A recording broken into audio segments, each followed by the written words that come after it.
ஞாயிற்றுக்கிழமை வார விடுமுறையை முன்னிட்டு உதகையில் சுற்றுலா பயணிகள் வருகை அதிகரித்துள்ளது.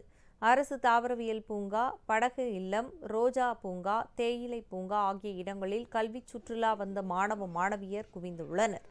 அவர்கள் தேயிலை பூங்காவில் புகைப்படம், செல்ஃபி எடுத்து மகிழ்கின்றனர்.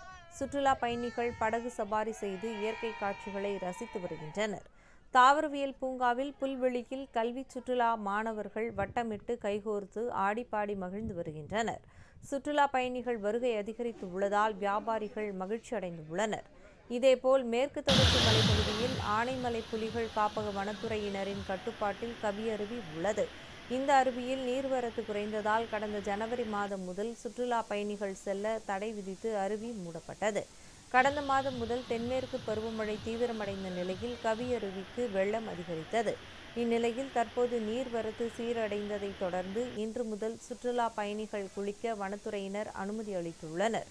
இன்று ஞாயிற்றுக்கிழமை விடுமுறை என்பதால் பல்வேறு பகுதியிலிருந்து வந்த சுற்றுலா பயணிகள் குழந்தைகளுடன் அருவியில் ஆர்ப்பரித்து வரும் தண்ணீரில் உற்சாகமாக குளித்து மகிழ்ந்தனர்.